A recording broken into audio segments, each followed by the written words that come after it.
जब पत्नी अपना फिगर खराब होने के डर से पति के साथ रोमांस नहीं करना चाहती है, फिर जब पति ने दूसरी शादी की और पत्नी लेकर आया तो क्या हुआ। रनक की शादी को कुछ समय हुआ है, लेकिन जब उसकी पत्नी समीरा के पास जाता है तो समीरा कोई ना कोई बहाना बनाकर रौनक से दूर चली जाती है। रौनक समीरा के पास जाता है और उसे पकड़ लेता है और कहता है कि जब भी मैं तुम्हारे पास आता हूँ तुम कुछ ना कुछ करके मुझसे दूर चली जाती हो। मेरी क्या गलती है, बता सकती हो। समीरा फिर कहती है कि मैं तुरंत कुछ नहीं करना चाहती, क्योंकि मेरा एक सपना है, मैं मॉडल बनना चाहती हूँ। अब अगर मैं तुम्हारे साथ सेक्स करूंगी और मेरे पेट में बच्चा आ गया तो मेरा फिगर खराब हो जाएगा। रौनक कहते हैं तो ये बात है, तो तुमने मुझसे शादी क्यों की। समीरा तब कहती है कि मैं शादी नहीं करना चाहती थी, मेरे माता पिता ने मुझे शादी के लिए मजबूर किया। जब रौनक परेशान हो जाता है और कहता है कि ठीक है, मैं जबरदस्ती नहीं करूंगा, लेकिन तुम अब मुझे ठुकरा रही हो। एक दिन ऐसा आएगा जब तुम मुझे ढूंढोगी लेकिन मुझे नहीं पाओगी। रौनक फिर चला जाता है। समीरा फिर खुद से कहती है मुझे तुम्हारे जैसे लड़के की जरूरत नहीं है। एक बार फिल्म में मौका मिलने के बाद तुम्हारी कोई जरूरत नहीं पड़ेगी।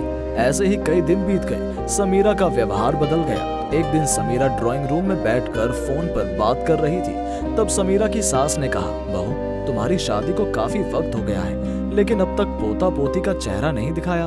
तब समीरा गुस्सा हो जाती है और कहती है, माँ शादी की है इसका मतलब ये नहीं कि मुझे बच्चा पैदा करना ही होगा। इसके अलावा मैं एक बच्चे के साथ अपना खूबसूरत फिगर खराब नहीं कर सकती। समीरा की सास ने तब कहा, तुम मेरे बेटे को क्यों नहीं छोड़ देती। मेरे इकलौते बेटे से मुझे कुल का दीपक चाहिए। समीरा फिर कहती है कि फिर अपने बेटे की शादी करवा दीजिए और कुल का दीपक ले आइए। तब समीरा की सास ने कहा, ठीक है, मैं अपने बेटे की फिर से शादी करवा दूंगी, लेकिन याद रखें कि एक लड़की तभी पूरी होती है जब उसकी कोख में बच्चा आता है। एक दिन आपको उस फिगर का खामियाजा भुगतना पड़ेगा जिसे आप आज बनाए रखने के लिए इतना नुकसान कर रहे हैं। रौनक की माँ फिर रौनक को बुलाती है और कहती है कि तेरी फिर से शादी होगी। रौनक तब कहता है, लेकिन माँ समीरा। रौनक की माँ ने कहा, समीरा ने खुद तेरी दूसरी शादी करवाने के लिए कहा है। रौनक फिर कहता है, ठीक है माँ, मैं शादी करूंगा, समीरा को सजा मिलनी चाहिए। कुछ दिनों बाद रौनक की माँ ने एक गरीब घर की लड़की को देखा और रौनक की शादी करा दी। रौनक घर जाता है और अपनी नई पत्नी को अपने रूम में ले जाता है। समीरा उस कमरे में बैठी थी।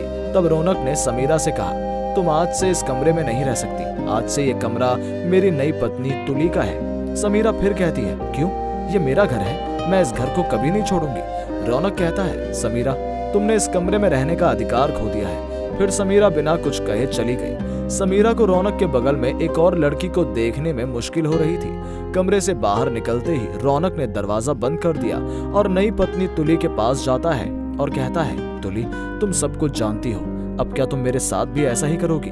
तुली फिर रौनक को गले लगाती है, नहीं मुझे और कुछ नहीं चाहिए, मैं तुम्हें पाकर खुश हूँ। फिर दोनों एक साथ बिस्तर पर लेट गए। समीरा बाहर से जल रही थी और सोच रही थी शायद मुझसे बहुत बड़ी गलती हो गई है। कुछ दिनों बाद तुली गर्भवती बनी। इसी खुशी में रौनक तुली के लिए ढेर सारे जेवर लेकर आता है और कुछ ही दिनों में समीरा को अपनी गलती का एहसास हो जाता है, लेकिन तब तक बहुत देर हो चुकी थी। समीरा अब रौनक के पास जाना चाहती है, लेकिन रौनक और समीरा की परवाह नहीं करता। तुली के जेवर देखकर समीरा रौनक के पास जाती है और कहती है, मुझे भी ज्वेलरी चाहिए। समीरा की सास फिर कहती है कि तुम्हें क्यों चाहिए, वो तुम्हें रहने दे रहा है, यही बहुत है, और तो और गहने की आशा करती हो। मेरे बेटे की पत्नी अब माँ बनने वाली है, अब से तुम तुली का सारा काम करोगी। समीरा फिर कहती है, मैं नहीं कर सकती। समीरा की सास तब कहती है, काम नहीं कर सकती तो मेरा घर छोड़ दो। समीरा तुली को देखकर आग बबूला हो उठी और मन ही मन सोचती है, मैं जानती हूँ कि तुम्हारे इस बच्चे को कैसे बिगाड़ूं। मैं ये भी जानती हूँ कि तुम्हें इस घर से कैसे निकाला जाए। समीरा ने तब बड़ी चतुराई से कहा, ठीक है, मैं आज से तुली का सारा काम कर दूंगी। तब तुली ने मन ही मन सोचा कि ये औरत मुझे कभी स्वीकार नहीं करेगी, इसीलिए मुझे सावधान रहना होगा।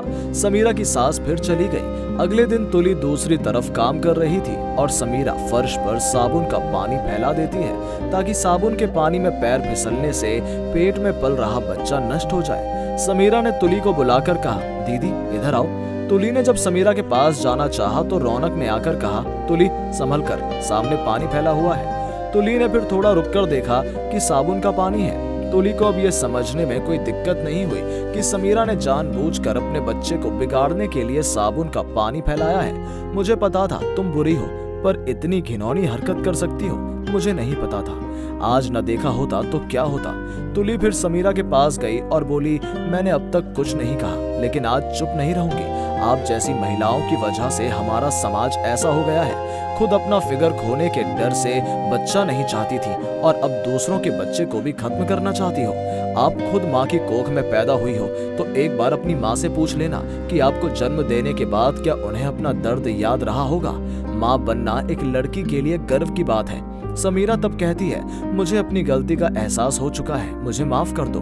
रौनक फिर कहता है कि अब और माफ नहीं किया जा सकता, तुम्हारी इस गलती की कोई माफी नहीं है, मेरे घर से तुरंत बाहर निकल जाओ। सास ने कहा, तू लड़की नहीं है तो लड़की के नाम पर धब्बा है। तब समीरा को पछतावा हुआ और वो धीरे धीरे घर से निकल गई। आदरणीय दर्शकों, हमारे समाज में कुछ दुष्ट प्रकृति की महिलाएं हैं जिनकी वजह से कई परिवार बर्बाद हो रहे हैं। इसीलिए यदि आप किसी लड़के या लड़की की शादी करवाते हैं तो जांच परख लें।